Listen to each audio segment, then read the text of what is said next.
It was night of March 8, 2014. Malaysian Airlines Flight MH370, a Boeing 777-200ER, prepared to depart from Kuala Lumpur International Airport. Its destination was Beijing, China. On board were 239 people, 227 passengers from 15 different countries, and 12 crew members. Families expected a safe routine journey. The Boeing 777 was one of the most reliable aircraft in the world. Nothing seemed unusual. At 12:41 am in the midnight, MH370 took off into the night sky. For nearly 40 minutes, the flight went smoothly. Then, as the plane approached Vietnamese airspace, air traffic control made contact. At 1:19 am, the pilot's calm voice came through the radio. "Good night, Malaysian 370." Those were the last words ever heard from the aircraft. Just 2 minutes later, at 1:21 am, the plane's transponder, its electronic identifier, was simply switched off. From civilian radar screen, MH370 disappeared. But the story did not end there.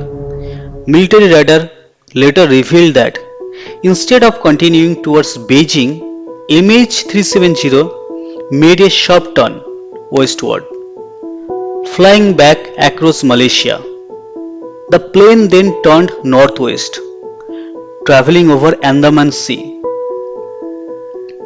Hours later, data from satellite indicated the aircraft continued flying for nearly 7 more hours. Its final path ended deep over the southern Indian Ocean, far from any land. When the plane failed to land Beijing at 6:30 in the morning, panic spread. Families at the airport waited for loved ones who would never arrive. Within hours, one of the largest search operations in the aviation history was launched.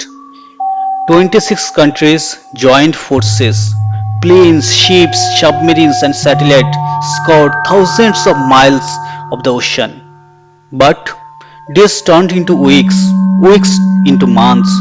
No trace of massive jetliner could be found. It was as if MH370 had vanished into the thin air. For over a year, nothing surfaced. Then in 2015, a breakthrough.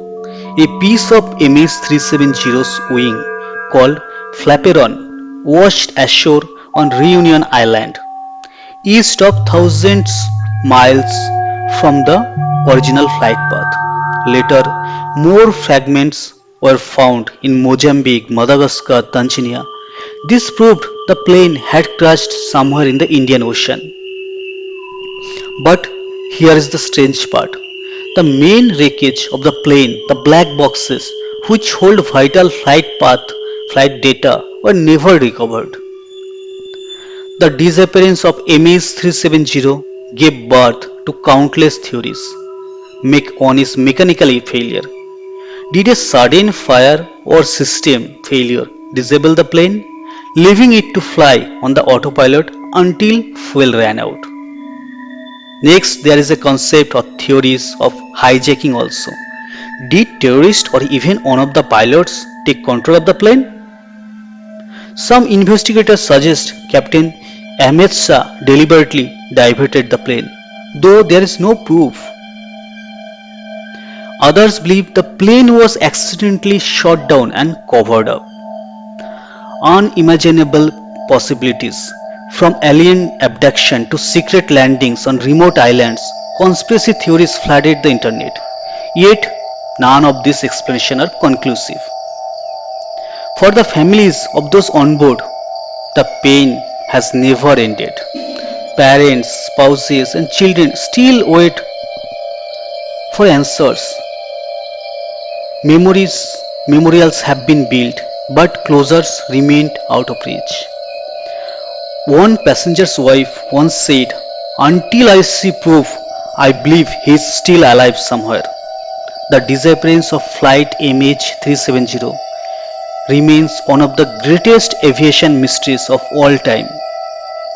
Despite a $200 million search effort, advanced sonar scans, and satellite tracking, the ocean has kept its secret.